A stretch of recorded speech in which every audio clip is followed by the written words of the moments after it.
I gotta go, tired of going solo. But I'm never gonna go there again. This is what it is, this is who I am. This is where I finally take my stand. I didn't want to fall, but I don't have to grow. I'm not the one with two star hands.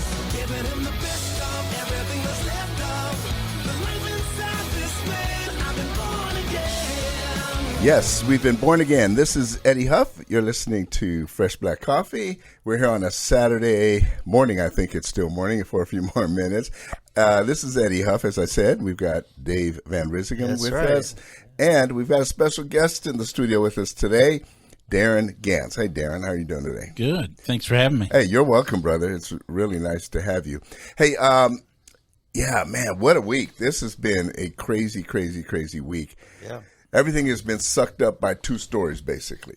Of course, the big one is our debacle in leaving Afghanistan. Our president, Joseph Biden, I can't believe he can't. I guarantee you he didn't come up with his plan. He did. That's not him. That's his advisors or someone, misadvisors, bad advisors, if anything. But, yeah, I listened to Donald Trump the day after everything started falling apart. You have people, speaking of falling apart, you have people falling from airplanes. Did you see that? I mean, that's sad. Oh. Guy, I mean, who in their right mind tries to hang on to a C-17 airplane? It's sad. In a supersonic, cargo jet. Yeah. And that is very sad that they were that desperate to get out of there that they actually hung on. I think what happened as it started taxiing, they couldn't figure out how to get off. That's what I think happened. I don't think anyone intended to actually go in the air outside of the jet. I think they probably got, because if you see the video of it taxiing, they're hanging on there, and I honestly think that they panicked and didn't know a good time to jump off, and at that time they took off. Took their chances. I have looked at a video of that landing gear and how it retracts. It is a very unusual retraction and encasement in that the wheels pivot 90 degrees and then go up. And I just think some of the unexpected physics of it threw some people off, along with 150 mile an hour wind, don't you know? Below zero if you actually made it up there. Yeah, if you make it up there, then below zero at 150 knots. How many people can survive several hours of being on the top of Mount Everest? Oh yeah, it's a 4 to 6 hour flight to Qatar. Yeah, you freeze to death. Oh, yeah, easily. Or suffocate. Or you suffocate. You can't breathe at 40,000. Yeah, you can't breathe at 30, 40,000. So they would have fell off then. Oh, yeah. They were probably dead before they fell, but still. Yeah. And unfortunately, they could not land it because somebody's dead body was frozen and stuck the landing gear. Somebody had to go manually shove and push, and another body fell off. Oh, really? That was on the other end, on the landing side. Yeah. Oh, man. Yeah. So that just speaks to the size of that debacle. I mean, that's the only word I can think of debacle. And it could have been avoided. President Trump, what's so funny, I saw President Trump the next day, and they were interviewing, he made the rounds, and common sense would tell you, it's funny how we have a hard time with some of his bravado, his bragging. Like Dave and I, that's how we met. We were talking to you, Darren. Dave was bragging. Yeah. No. Would you believe Donald Trump was bragging? And he stretched the truth. Eddie just still doesn't believe it. He can't let it go. He can't let it go. When Donald Trump was here at the Mabee Center, and he was talking about 18,000 people at ORU Stadium. Dave is still not forgiving for that. At ORU Stadium, the Mabee Center, as we all know here in town, the line was which holds 8,500 people. The way they had the setup, and. But Dave can't let that go. But that is, he tends to exaggerate. I'll just say he exaggerates. But he doesn't lie. Dave thought he was lying. I considered exaggerating. Well, in Bible school, they called that evangelistically speaking. Yeah, there you go. Yeah. Well, you could have the benefit of the doubt. He just heard the 8. Not 85, and he thought it was 18. 18.5. But a week in advance, they booked the Mabee Center layout for 7,000 people. But you know what though? What See, you're- he's still no, got no. What you're missing, Dave? What you're missing is there were 10,000 people in the parking lot. Yeah. That you didn't count in the 10,000 in the parking lot. So Trump may have been telling the Not truth. to mention Who knows? all the kids on campus. There you go. Yeah, you had Oh, the students. there you gotta go. count Student those. body. Yeah, thank you. Where were you 6 years ago? When we are far. We do this all the time, people. I'm sorry. I apologize. Well, we tend to chase rabbits in this program. After that gruesome opening about the landing gear at Yeah, Kabul, we need we had some to clear our content. palates, didn't Levity. we? Do we have a Babylon beat? Well, no, I need to continue this Yes, for a go moment. ahead. But essentially, what I was getting at was Donald Trump. He may exaggerate. He may tell these little ditties and things he does. But when it comes to serious things, the guy is spot on. Yeah. And he was saying that common sense would tell you that what you do, you get your people out, then you pull the military out. Right. Then, as he put it, you bomb the hell out of every facility that you had, so they can't use the gear. Yeah. I mean, and in that order, it is exactly true that They you had a get plan. the civilians. He had a plan, but and you notice the Afghan Taliban, they were quiet and they were staying in their place until Biden said, "We're going to be out of here by." 9/11 was his original date, remember? Mm-hmm. Then he moved it up, and man, that was like shooting a starter gun at a track meet. Mm-hmm. I mean, they just went from one area and took over the whole country. Unbelievable. In 3 days. Yeah. 3 days. Some people say 4. I'm going to say 3. I think we were being generous to say it took them 4. But it's like Sodom and Gomorrah now. I mean, it is literally unbelievable what they're doing to the women, the girls, the children, the men, beating, shooting, raping, pillaging. I mean, it's like, oh man, it's ours now. And they have no control.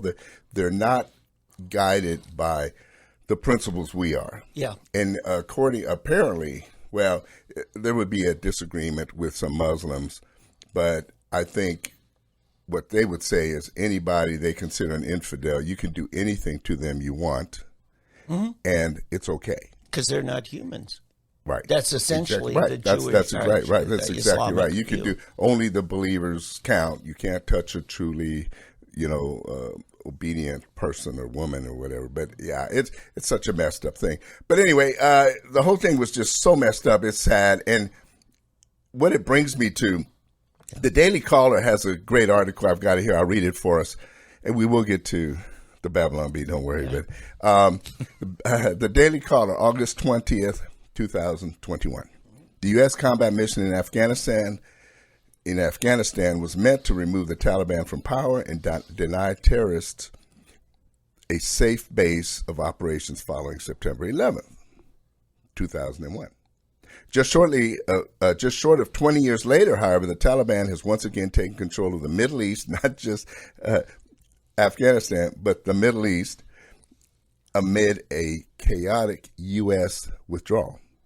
It might seem inexplicable as to how the world's most powerful military and its allies in the region lost the ground so quickly to a far smaller, less efficient group of Islamist militants. But in recent months, the U.S. military appears to have taken on priorities like teaching critical race theory, promoting gender ideology, and monitoring soldiers for extremism. That last one, we're going to get to that here a little later. The U.S. presence in Afghanistan has cost around, get this, $2 trillion, that's with a capital T, $2 trillion, and resulted in the deaths of 2,400 U.S. troops, according to Fortune magazine. The 2-decade effort to train the Afghan National Army, which cost around $83 billion, also went up in smoke as the Taliban in recent weeks took over much of the country and captured the capital city of Kabul. Now, the thing that really hurts, I mean, it all hurts. It needs to hurt. We've got people trapped there. They don't know. The Army says, we don't know what we can do. They need a shelter in place. We'll try to get them out or something. It keeps changing. And you have Navy SEALs, retired SEALs saying, give us 9 people and we'll get them out. Yeah. 9 people. Exactly.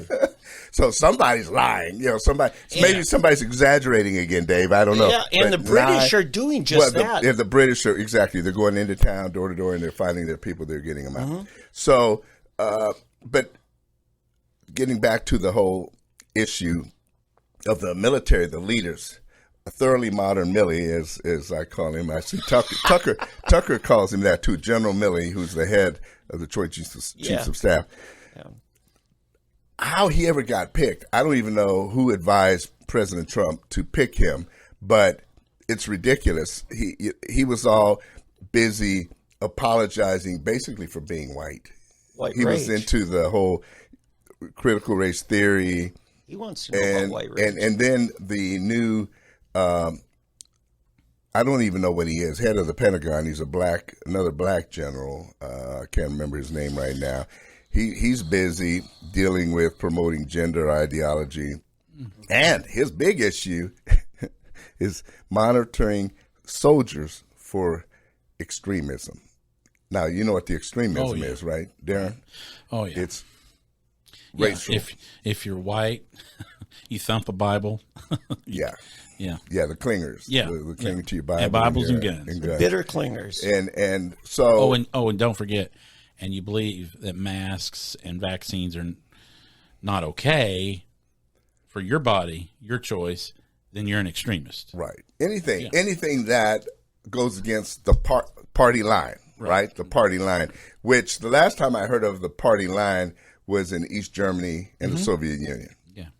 That you had, Cuba as well. Yeah. You had to toe the party line. So we're way, way far away from the mission of the military. In fact, I loved what Rush Limbaugh said. I know leftists and all progressives hated, but he said their thing is to, bomb and destroy things. Yeah, kill break people. Kill things and break things. Kill things and, he said kill people and break things. Yeah, there you go. I mean, I'll tell you how bad it is when I'm afraid to say kill people. Yeah. When I'm afraid of those two words that Rush was never afraid to say. Yeah. That's right. The mission of the Army is to kill people and break things. That That's was, just the unfiltered Rush Limbaugh.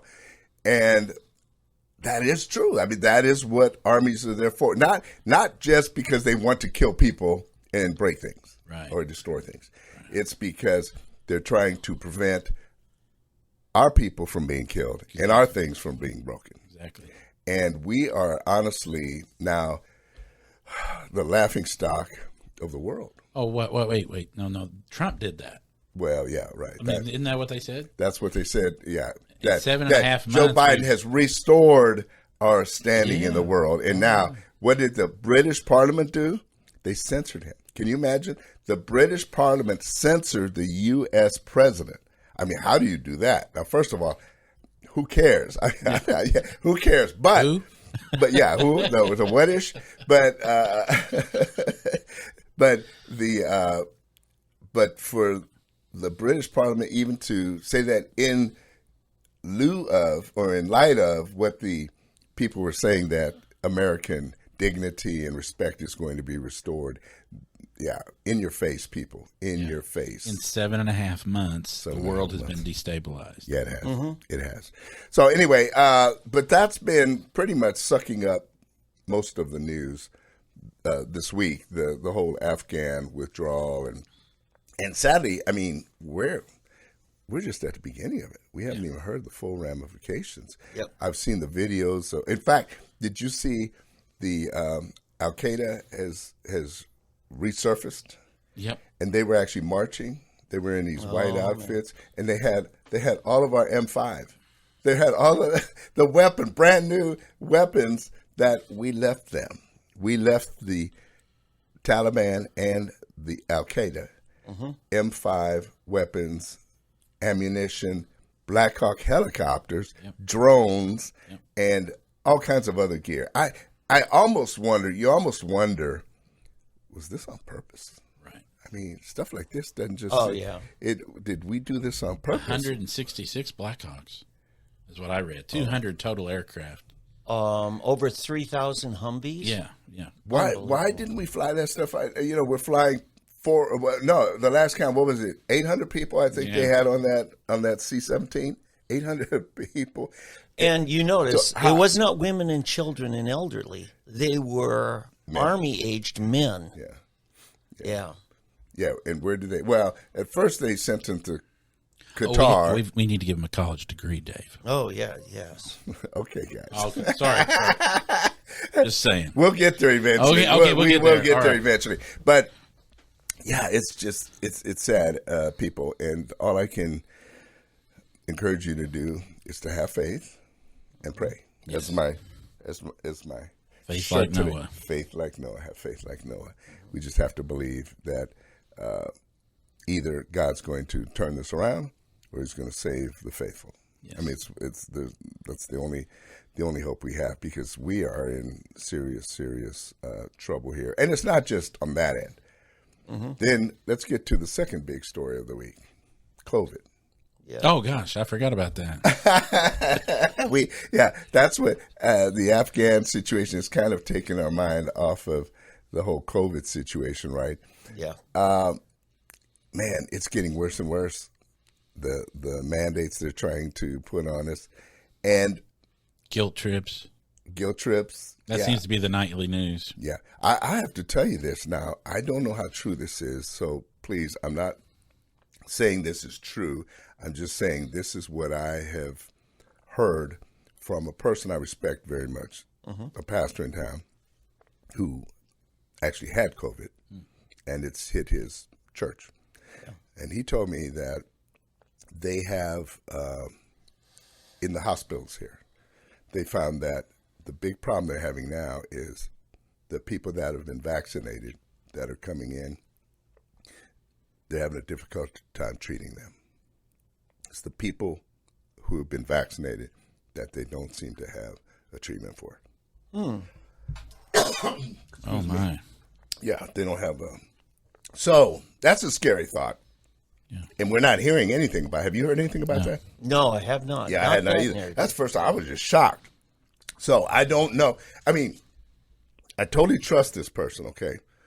And it kind of shocked me because I hadn't heard that one. I mean, I'm not a supporter of the vaccine, the forced vaccine.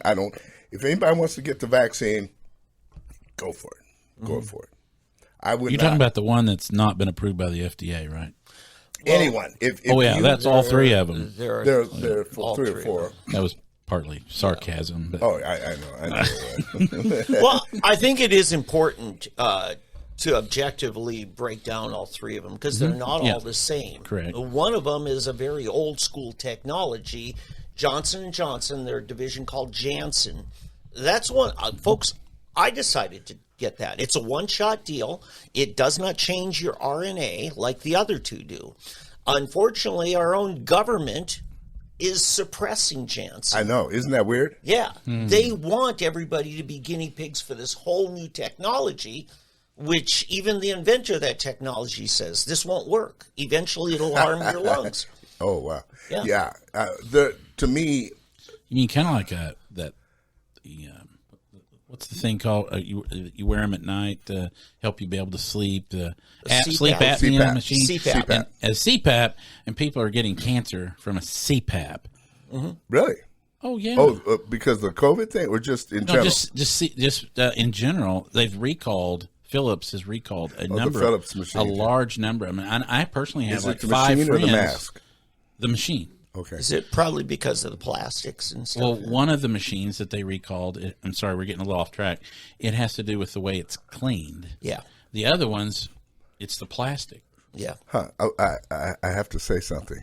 I have a CPAP machine. Hope it's not a Philips. Well, the mask in the tube. It's a ResMed machine. ResMed is fine. Okay. The machine is the ResMed, but at least that's Philips, what I've been told. But it's a Philips mask. Yeah.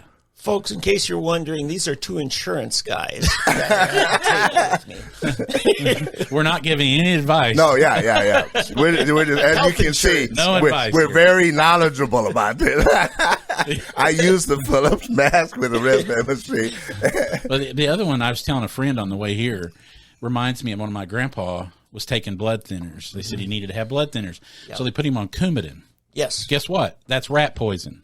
Okay, kills all right, people. all right, Darren. It was approved by the FDA. You name another one, and I'm kicking you out. Okay, all right. I've been on Coumadin for 3 years. Oh no! I live by Coumadin. Well, it's changed. Saved my life. It's changed. Oh yeah, see now it's Okay. changed. It's a different way they manufacture it. So, And it's not the only blood thinner out there. No, but see, I don't trust the others. In fact, what they wanted to do. This is your medical moment on Fresh Black. Everybody wants to Fresh know. Black medical advice. Yeah. But In case you want to know. yeah. Well, it's interesting because the first time I've for people out there, I've had blood clots. Yes. And I had pulmonary embolisms. For those that don't know what the embolism is, it's when your blood clots break away from the clot and they go into your lungs. Yes. And if they go from your lungs to your heart, it will block the blood flow. You die. It hits your brain. You die. Yeah. I had a friend two weeks after I had him. Someone told me he died exactly the same thing. 2 weeks. I was fortunate. They sent me right to ER. Gave me this stuff called Lovenox, which if you say something about Lovenox, I will slap you. No, I will. No, but anyway, they saved your life. They wanted, it saved my. Thank you. And they wanted me to get these. There are these filters they can put into your artery, and it will cut the clots into pieces so that it doesn't get stuck on your lungs. But I said, I'm not putting any kind of blades in my leg because I can just see what, I'm waiting for it to break loose. And well, sure enough, they recalled them because of exactly that. It was breaking a piece and getting hit. You're making me think of something else that's been recalled all over TV. So I'm not going to mention that one thank either. you. So, But it has something to do with mesh. Yeah. Anyway, that's yeah. Now you're talking about my mother. I didn't know mesh. that's your mother. She got the mesh. What? Have you been snooping on my family? All right, people. No, this is actually very serious stuff. It so is. I hope we're giving you information that you can use later. Hey, my goodness, the first half hour is already flown by. So we're going to take a break, and we'll be right back. This is Fresh Black Coffee, and I hope you're waking up. The mic's on. Okay.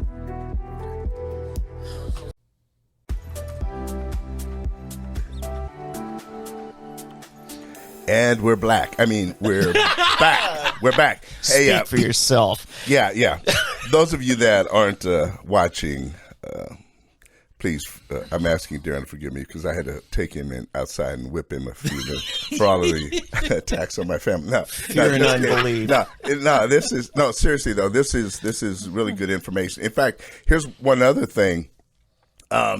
We've been hearing a lot in this week about ivermectin. Mm-hmm. I'm sure everybody heard of ivermectin. It's now the miracle drug that seems to be recommended. Yes. And as I understand, I may be wrong, and I invite you people to write me, email us at freshblackcoffee@gmail.com, or you can go to freshblack.coffee and you can comment and whatever you want to do, or on the podcast, freshblackcoffee.podbean.com, if you can remember all of that. Yeah. Anyway, I couldn't. Hey, but as I understand, there are two different types of ivermectin. There's the animal version, and then there's a human version. There's the one that veterinarians use, and there's one for livestock. Mm-hmm. It basically get it at Atwood's. I'm sorry, what? You can get it at Atwood's. Yeah, exactly. And so some people are doing it. In fact, I was talking to a brother last night, and he's probably listening or watching this podcast, and his whole family has been taking ivermectin. Well, in Mississippi, the Mississippi health officials are warning against ivermectin after a surge in poisoning calls. Oh, yeah. Yeah, like Coumadin, like rat poison. So I take it with a grain of salt. Now, here's what's interesting. This is you always have to read below the headlines, okay? So I don't want anybody to panic if you've been taking the ivermectin from a veterinarian or an animal, what would you call it? Animal feed specialist or something like that. Yeah. But let me read this, and then I'll point out the things. I got this, by the way, from The Blaze. This is from The Blaze, Glenn Beck's site. Mississippi public health officials warned the public against ingesting ivermectin, a drug meant for horses to combat COVID-19 after surge in poisoning calls involving the drug. A letter from state epidemiologist Paul Byers said that more than 70% of the recent calls to the Mississippi poison controls were related to the ingestion of ivermectin. Animal drugs are highly concentrated for large animals and can be highly toxic in humans, Byers said in a letter. Patients, now here's what you have to listen for. Patients should be advised to not take any medications intended to treat animals and should be instructed to only take ivermectin as prescribed by their physician. So when you read the headline, you're thinking, oh my God, ivermectin is poison. Yeah. But when you actually read what the physicians are saying or the medical authorities, you should be advised not to take it unless it's as prescribed by your physician. Can I? Okay. You know why? Fake news. Well, I'll tell you what. Good one. That was a good I'll time. tell you what 2 doctors told me. If you're going to self-medicate through Atwoods, Yeah. is it because it's mainly that purchase is for horses, let's say cattle. Yeah. It's all by weight. So if you don't know how to measure that by weight, you're going to poison yourself. That's one thing. And then you also, they create it for different biological makeup. A horse may need a different mixture of things such as buffers or maybe not a buffer where a human might need. So, yeah, it depends on what animal you're treating. Thank you. Thank you, doctors. Yes. Wannabe. Only on podcast episodes. TV. I will continue. Yes. The medication is intended to be used as a horse dewormer, and the FDA has warned that using any medication for an unapproved use can be dangerous. Yep. But here we continue. Byers said that there had been no hospitalizations. Right. A big headline, exactly. but in a bulletin warning, but he said there have been no hospitalizations from ivermectin ingestion, but he listed the symptoms that could arise from misuse, including rashes, nausea, vomiting, abdominal pain, and neurological disorders. Yeah. I have enough of those without that.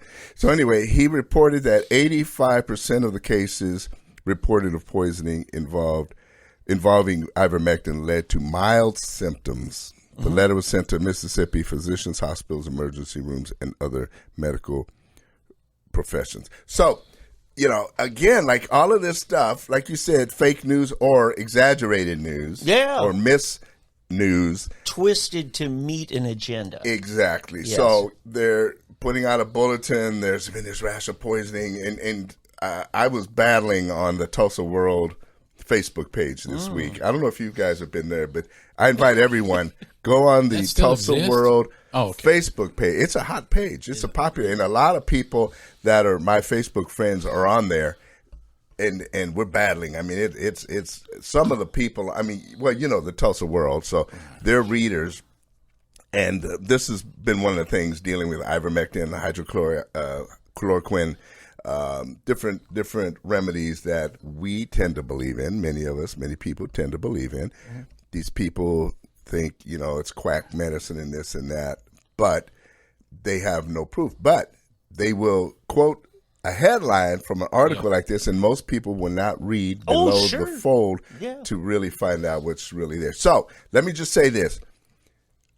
From people I trust, sources I trust, I believe ivermectin is a legit drug for fighting this. But I want to just caution you, as we have discussed, talk to a physician, find out what the dosage should be to do it right, so you're not getting rashes or food poisoning and stuff like this. Dave, you have another article here? Donald Trump's treatment, remember he had to go in the hospital, Walter Reed, for his, and they actually listed what they were giving him, total everything. Much of this is over-the-counter stuff. Dextromethorphan, which I believe is going to be a Decongestant. pardon me? Decongestant. A decongestant, good. Remdesivir. Okay, and so that's under the brand name Veklury, got an emergency authorization. So that's specifically one of the things they're kicking out here.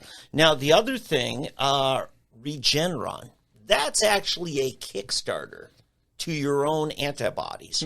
So if it's given early, much of this stuff, if it's given early, and I can't emphasize enough, begin your treatment early. Don't wait and see if it gets worse before you get help. So then zinc. Now, zinc, you've got to take it with something that opens up your cells. The most popular is going to be hydroxychloroquine, right? But one of Trump's doctors said that the over-the-counter supplement quercetin. Quercetin, yeah. Quercetin. I take that That's as what a we have, prophylactic. quercetin and zinc. Yeah, Yes, we've been I taking take that every day for the last year and a half. Yeah. Let's see. And then there's famotidine, which is actually Pepsid. Okay, that was just something for... And then melatonin helped him sleep better, and aspirin. That's the total. And remember how quickly Trump was out of the hospital? Yeah. You got to take it early. And so that I just want to let people know the tools that are out there. And this ivermectin, however you want to say it, I guess that may be Okie slang that I used, but my understanding is the World Health Organization actually has a list of essential, safest drugs in the world, and it's like number 3. Yeah, it's like the been there for hydroxychloroquine. See, I go to Africa, or I have been. I was supposed to go last year, but with the whole COVID situation, I wasn't able to go. But I've been taking the original chloroquine in the 80s and now the hydroxychloroquine when I go. No problem. No problem. Now it's like one of the most dangerous, deadly medicines on earth. I mean, if you listen to these people, and and millions of Africans and South Americans, people in malaria zones, have taken this for years without deaths or, and like any drug. Now, let me say this. I'm not going to say no one died. But like anything, people die of aspirin, Tylenol, ibuprofen. There are side effects that hit certain people a certain way, or an overdose, or they don't take it right.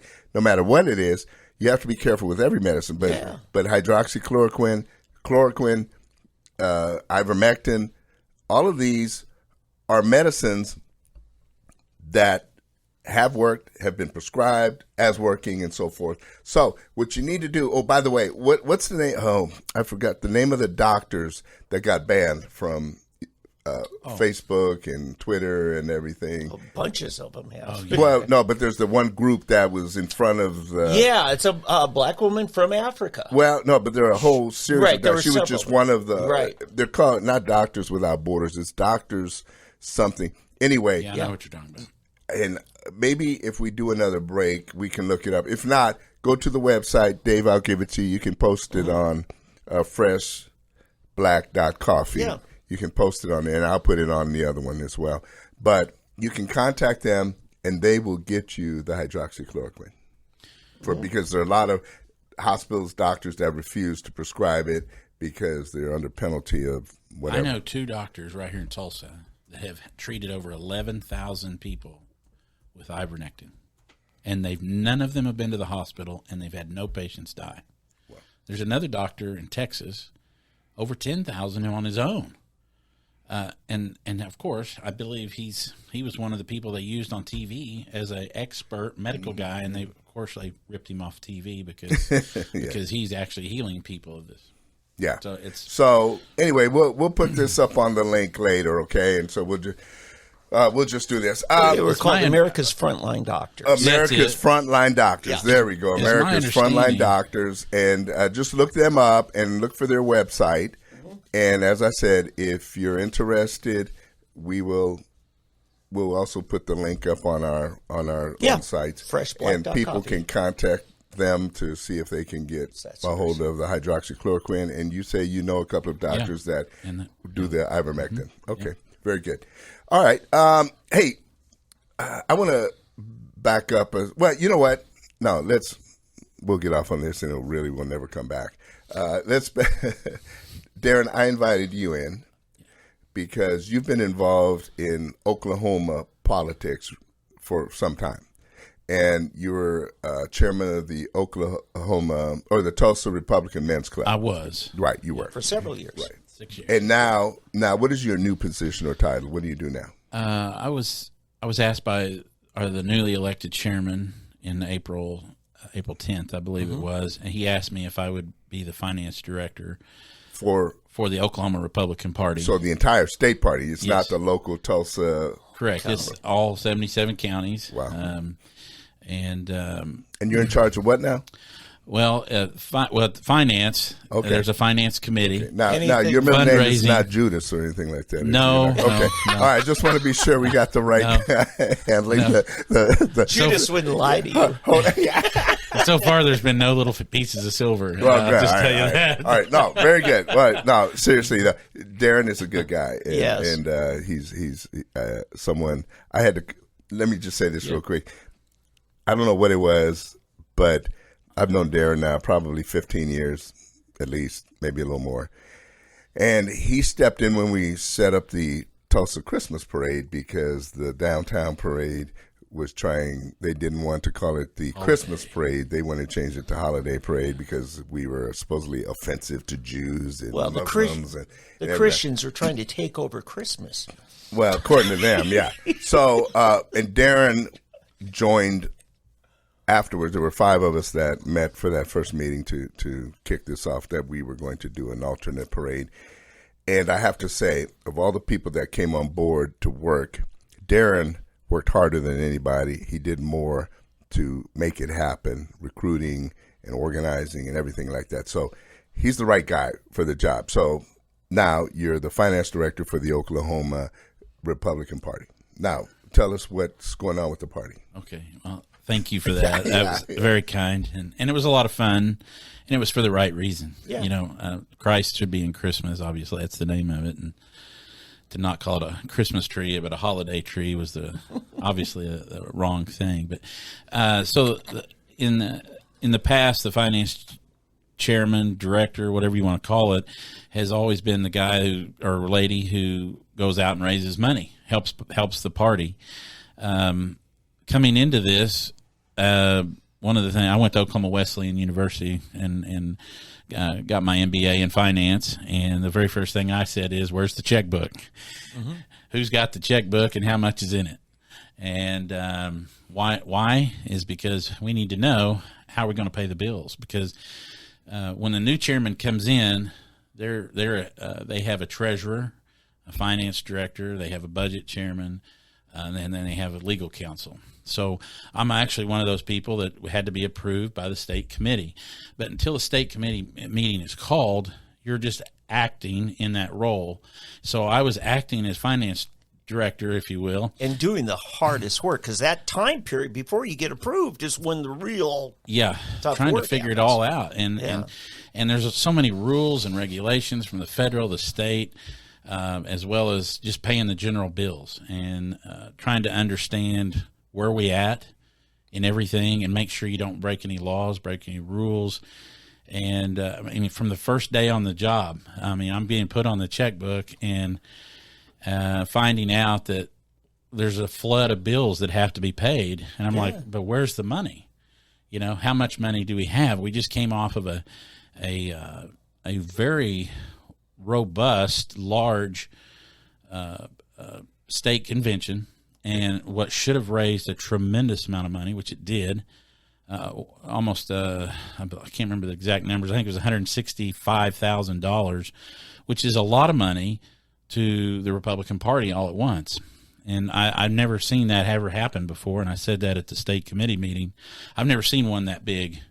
It could have happened, but I've never seen it, and I've been around the party since like 1992.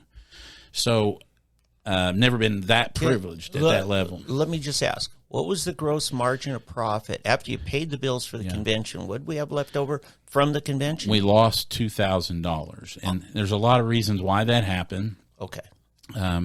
First of all, we were told things, but when I dug in, found receipts and found emails, the things that we were being told that actually was not the case. It wasn't moved because of size or because of COVID or this, right? There was all kinds of reasons why. The fact is, it was billed too big, paid too much for a speaker. We could have held that very easily in a church, like we mostly do every 2 years. Yes. And this time they decided to rent the Cowboy Hall of Fame, which is expensive. No, that's for the gala the night before the convention. Exactly, which is really where the money's raised. It's not. Okay.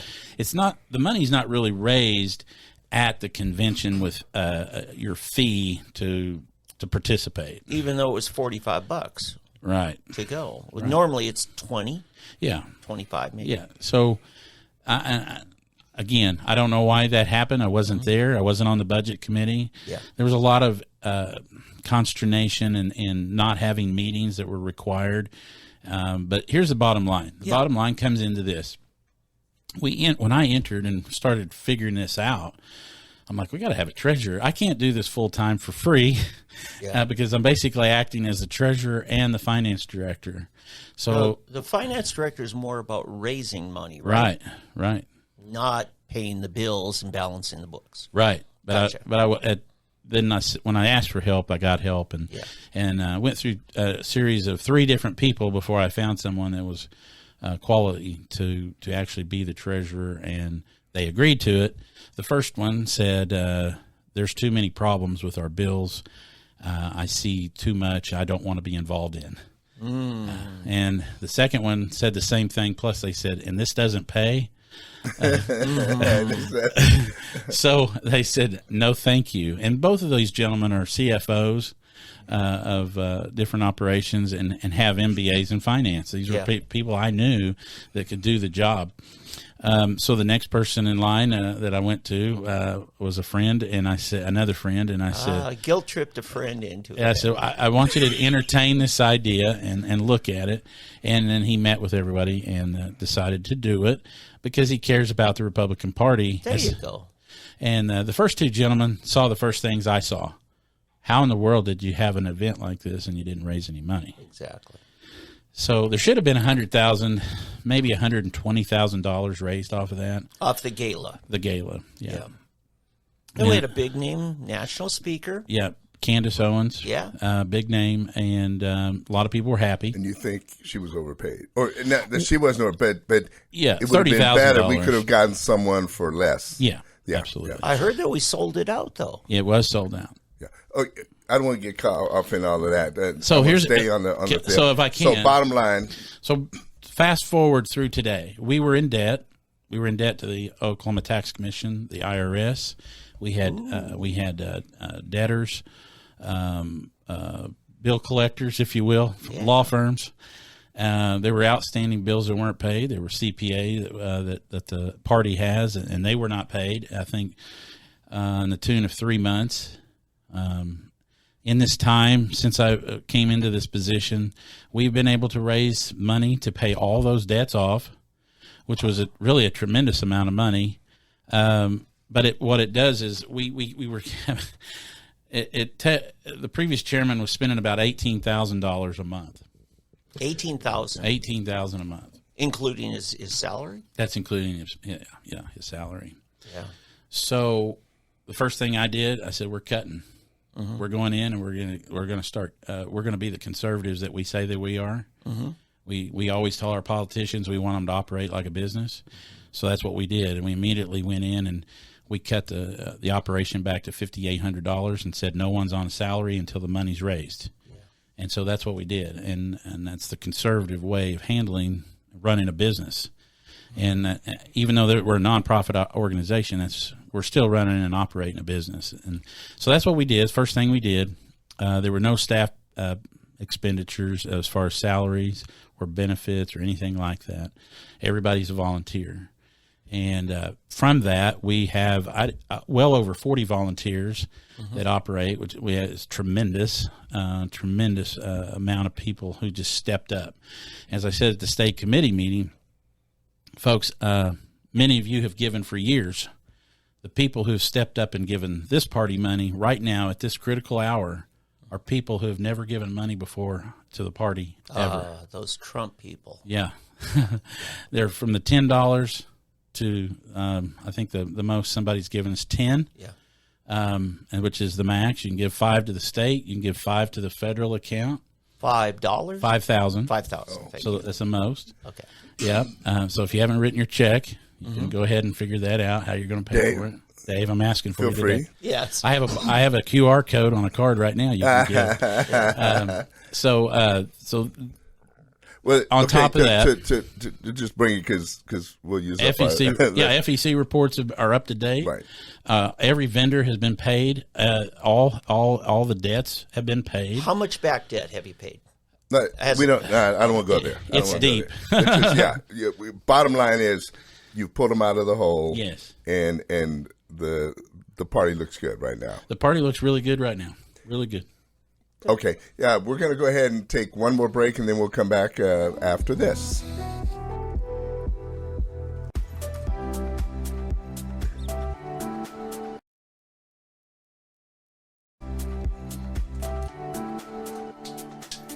All right, we're back for the final segment of Fresh Black Coffee on this weekly version. Darren, you were telling us about some of the state party. Who's the new chairman? Who's the chairman now? Former state representative John Bennett. A former military guy. He was an officer in the Marines. And 20 years. About 20 years, wow. Okay, so bottom line, we look good. Yep. Party's strong, and we're going further. What? Let me say something else on that. The party's money raising ebbs and flows. Right. And that's why off air we talked about once before. We're going to have a special state convention. Normally we only have that every 2 years. So it's kind of critical because this is a kind of an area that we can keep the money flowing, especially from small donors. Which brings me to a question. How important is money compared to numbers? In other words, to me, in my thinking, it's all about getting participation, people. Yeah. And we're talking about money here. So where do the two intersect? What's the importance of money versus people? Well, money's the milk or of politics. can you not separate them?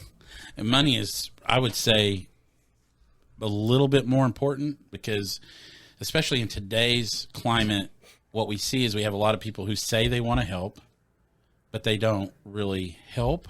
Or once they come there, they go, yeah, that's really not what I thought it was. And they don't really stay as a volunteer. Right. So basically, where your money is, you will follow. Yeah. I mean, in other words, money is a way to tell people they're really invested. And usually when people are invested, they're going to do more for it. Now, the other side of that is, what are you doing with the money now? Because right now, all we've talked about is conventions and meetings and a pre-convention gala or something. So what is actually going to be done with these funds you raise? Well, a couple things. First of all, to truly run the Oklahoma State Republican Party, you need $1.5 million. Now, that's not Darren Gantz's number, okay? 2 years ago, I told the state party, you need $1 million to operate. Typically, we operate somewhere between $180,000 to $300,000 a year.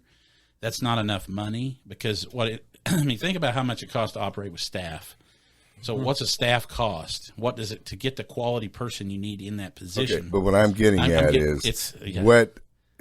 what is the staff Where's the doing? money going? Yeah, in other words, what is the staff doing? I think that's what people really want to know, because I don't want to just pay a bunch of people's salaries. I want to see somebody doing something with that money. Well, you have marketing dollars that are going. There we go. One of the primary purposes of the party is to help recruit and train candidates, counties, precinct direct chairmen.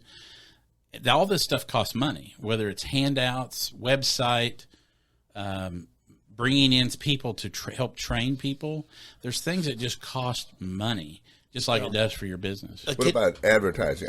Like for campaign, once the primary is over, because I know you can't get involved in the primary, but once the primary is over, you've got this Republican running against a Democrat here. Right. How much are you guys involved in actually paying for campaign ads?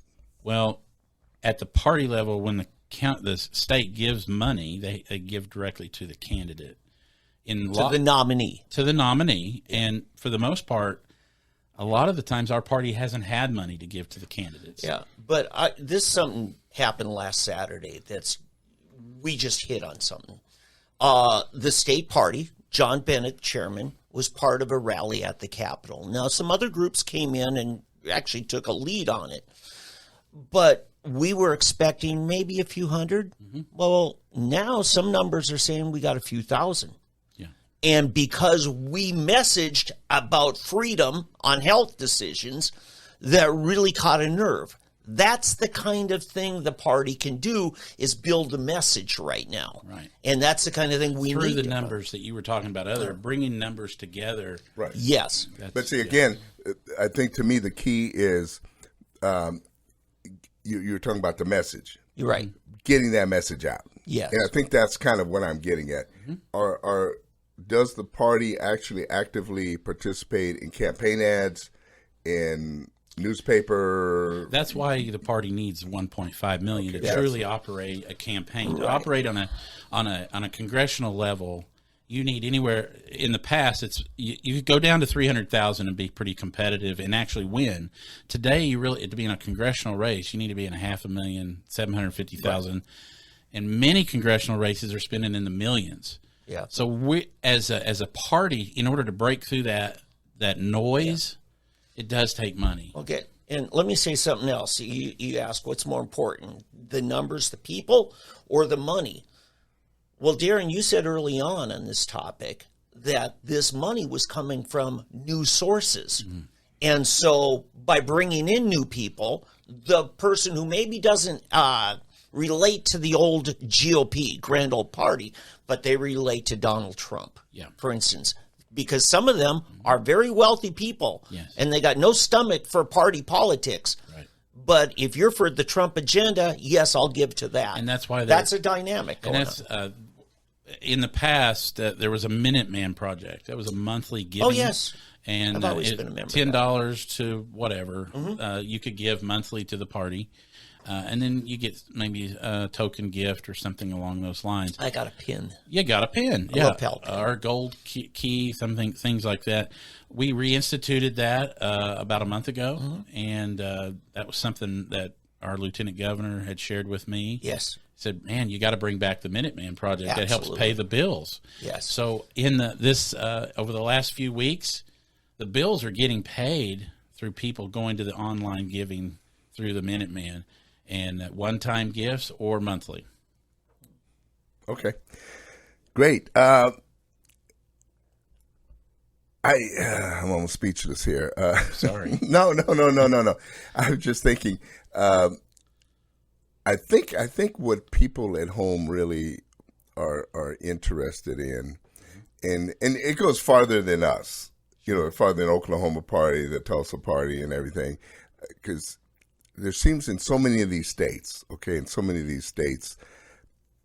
the party is at odds with the governors, or the party's at odds with these candidates and that. So I'm thinking in Oklahoma, for example, how supportive are you all to Governor Stitt? Because again, getting back to the Tulsa world and so many things, there are people attacking him all the time on everything. They're just looking for pick.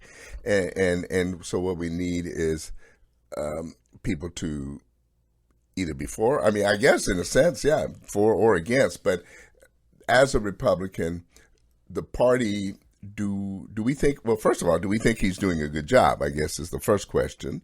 And the second question is, if not, what should he be doing? If he is, how supportive or how are we able to support him? That's a big question. So the first thing is, I know that the chairman has contact with the governor's office. They've had meetings.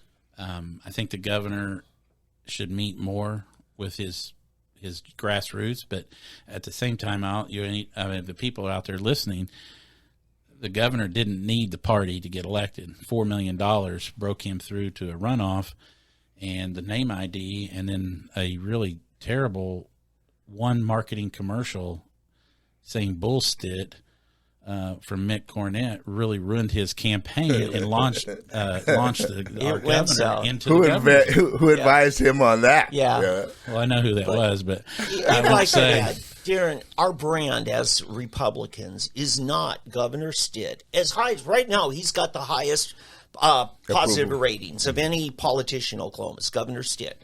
But he's not our brand. No. Our platform is our brand. Right. And so we're about issues, not about individuals. Right. And I would say that John Bennett is the closest thing to representing the party platform and the grassroots that elected him.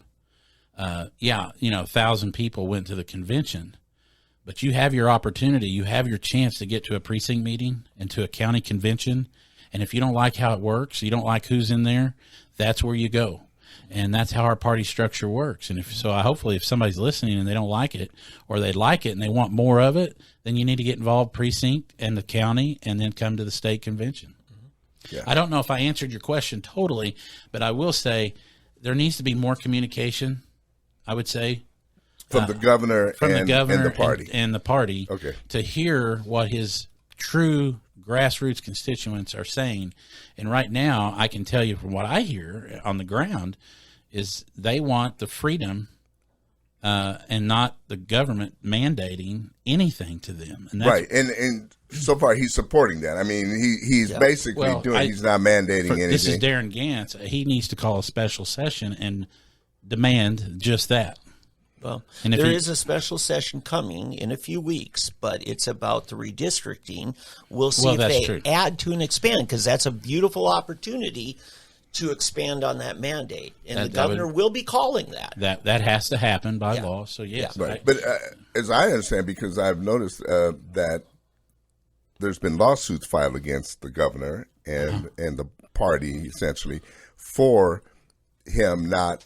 I don't know of anything against the party. It's the GOP.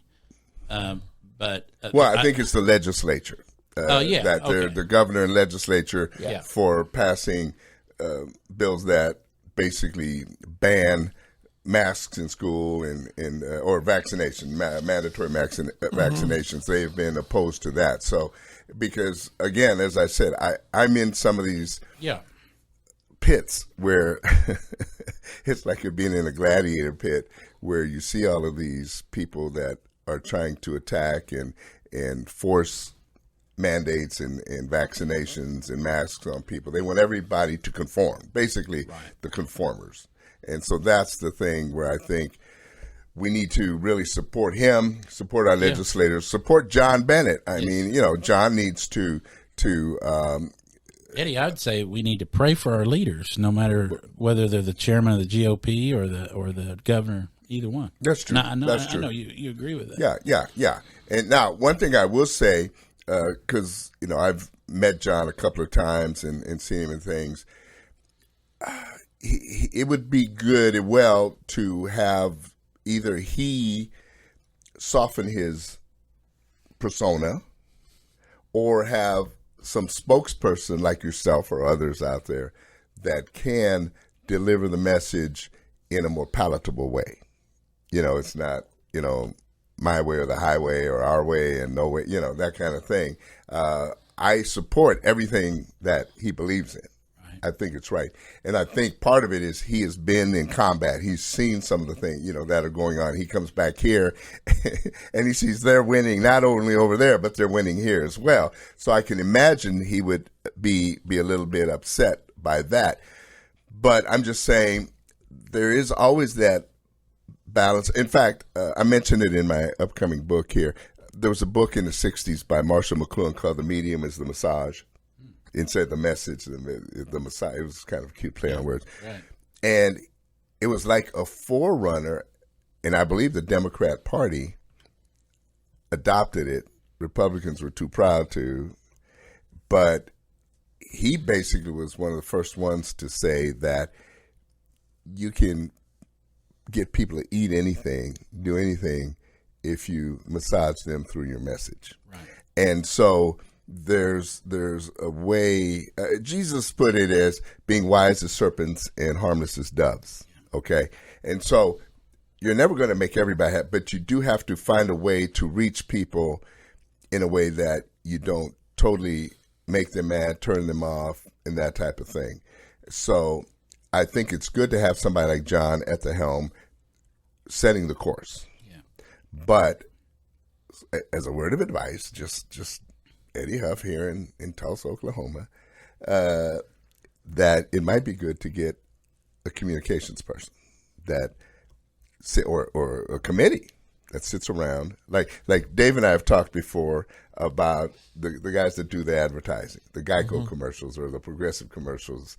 Don't be like your parents. These people sitting around in a room and they share ideas and so forth and so forth and so on, and then they come up how they're going to craft the message. And I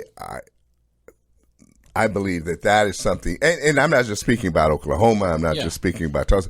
Nationally, the party to me has been one of the worst at communicating I've ever seen. You look at Ronald Reagan. I was not Fox. What's their name?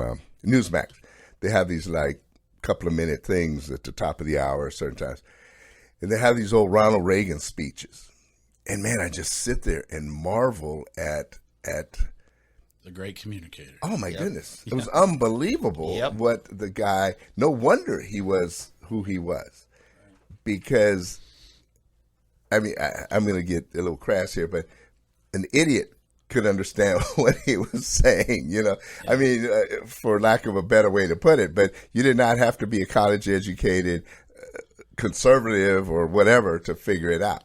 Man, person sitting there, the little old lady sitting at home on Social Security, and the man, the black person, the white person, the Hispanic, you name it, they could see the American dream. We're not. All we're doing is being the opposition party. We're against this. We're against this. We're against this. Before this, we're against this. We're against it. Instead of, this is why we believe what we believe. This is why we're a Republican. Exactly. Yeah. Exactly. What it means to be a Republican, right. What we're trying to do, how to follow, and so forth. And here's what this has led to, right? This greatest nation on earth, the nation that people are willing to cling to an airplane to try to get to. I will say this. Yeah, sure. I'm sorry. I'm preaching now, but as a party, as a GOP nationally, I agree with that. When you hear John speak in person, and that it's not soundbited, that's exactly what you get. That is who he is, and unfortunately, there's a little clip here and a little clip there, and that's all you get. It's very similar to what we had in our last president. If you listen to the whole talk, you go, "Oh, I know why he said that." And, I would have said that too. Yeah, and maybe he's matured. I was there when he was initially first elected to the House. Yeah, this is 8 years ago, maybe 10. Yeah, and so he probably wasn't that skilled in his delivery. He's still a flamethrower. Okay. He is. There's that aspect of John. He just is. Yeah. So, but I'm sure you're probably right. He probably has matured and crafted his I think message. he delivers well. And if you watch the deal that happened at the Capitol last week, I mean, and he called me after it was over, and I said, "Wow, that was powerful." I felt a real special anointing there, and the people reacted to it very well. And I thought it was impactful. Yeah, and we need leaders to be impactful and mean it. And I think John has done a good job of that. Now, and there's always going to be people that disagree with you. Can't make everybody happy. I mean, they hated Reagan, but ultimately they could not argue with his message. He just had a way of delivering that message that you no matter how much you didn't like him, you couldn't really refute the things he was. At this point in time in history that we're living in, we're in a moment right now. It's obvious by watching the debacle of the last 7.5 months, not just the last week. You're right. Is that we have been going through a course of how to become a communist, and we are in a battle, and it's a war that's not just going to be won on one playing field. That's a battle. This is a war that's going on globally, and John's message is the same as it was the day he actually got elected. Is that I've been in combat. I've seen what they've done. I've got friends that are missionaries. I'm sure both of you do too. They've lived in communist countries. They see what's happened and what happened to them quickly and how they lose their freedom and people give up. They have no hope. And the hope is that the freedom that we espouse as Republicans is freedom and liberty. And that liberty needs to be defended at all cost. And many military people that I've met that have joined the party, have been given money to the party, have become precinct chairmen, have all said, I just left a war and I've come home to communism. Mm-hmm. They see it. It's like the frog in the boiling water. The person who's been here, they can't see it. They just go home and get in their chair and they watch the nightly news and they don't understand what's really happening. Yeah. That's why, listeners out there, you are important. I hope you'll do more than just listen. We need them to do more than listen. We need you to get involved. Wherever you are in the country, you need to get involved because you can't sit back and let somebody else do it. You can't hope that your politicians will do it. Okay? Right. You've got to do it yourself. And one of the things, I want to go back to something we haven't heard so much about probably in the last month, maybe a couple of weeks, simply because of Afghanistan and COVID. Mm-hmm. But it's this whole thing, the cultural war. And particularly critical race theory and the whole race issue, okay? It's kind of subsided a little, but it's still there. It's there. And the Democrats will bring it up in a heartbeat as soon as everything else quiets down. I think one of the reasons we're seeing a lot of this other stuff now is to divert attention from all of the stuff that's going on. But I've got an article. This is back in June. Now, and this kind of speaks to my peeve about the whole issue of I'm going to call it brainwashing or mind bending, okay, and communication, why it's important on how we communicate. But listen to this is from Austin, Texas. Deacon Ivy is used to the lingering stares in restaurants and on vacation. As a biracial teenager with white evangelical parents, Deacon said he often feels uncomfortable going into public with his multiracial family and their predominantly white community in Texas. Waiters will ask, are you together? Who's paying? Said Deacon, who's 15 and learning to drive. We're kids. Well, I've experienced this, okay? I've experienced this, but I see it in a whole different way. In other words, if I'm at a group of people, then, and there's a who's paying, because you don't want to assume I'm just going to hand a bill to somebody. Oh, no, we're not, it's almost, you lose whichever way you go. And people can get bent out of shape because somebody asks, is this on one ticket or is it not? Well, we're one family, that kind of thing. And I remember this is an example. For example, I was in a little North Texas Southern Baptist church. I think, have I talked about this, Dave? I may have talked about it, where I was the only fly in the ointment, only fly in the milk. You told me years ago. Yeah. Go ahead. And I was the only black person in there. Mm-hmm. And I know I shook up people. It was a Southern Baptist church, too. Southern Baptists who are supposed to be these racist conservatives. And, yeah, it was a little weird, but they're not used to it. Have a white person show up in a black church. I've done that. Yeah. And did you get stares? Did you get people wondering why? Or maybe mostly I got welcomed. Well, exactly. Well, and the same thing. 10 years ago, that might not have been the case. Well, yeah. But the same thing happened, and I'll just wrap up with this. I led a fraternity brother of mine to the Lord years ago. This was in Lubbock, Texas. I got saved after graduation, and then went back to my fraternity brothers, and so I led one to the Lord, and we had to find a church, and there was this church called Trinity Church in Lubbock, Texas, which became a well-known. I couldn't find Trinity Church. All I could find was Trinity Baptist. I said, well, that must be it. Well, it wasn't it. So me and my buddy, we show up, big afros, hard-looking black dudes on a Sunday morning at this little Southern Baptist church in Lubbock, Texas. And we walk in, and of course the people were looking at us like, wow. Where's your cowboy hat? Who? Yeah. I'm sure that's what they were thinking. You're out of uniform. But so we went in. Oh, how are you? Okay, come in, please. And we sat down, and it wasn't just that they were all white. There was not a person under 60 in the church. Oh, yeah. It was just an old Southern Baptist church. Yep. And so afterwards, this is crazy. It's almost embarrassing, but they were almost begging us to come back. They Sure. really wanted us to come back. And it showed me that the stuff you hear, you're going to get cases of people that have an issue, they're suspicious, they're not used to you or whatever. You're always going to have that. But you have to fight through it. That's how we became who we are. That's how you have black heroes, black legends, people that fought through it. Sure. They put up with the, if you want to call it abuse. I don't call it necessarily, let me not say there was no abuse. Yes, there was abuse. There was injustice, all of that stuff, okay? But predominantly what it was is a lack of understanding. A lack of understanding.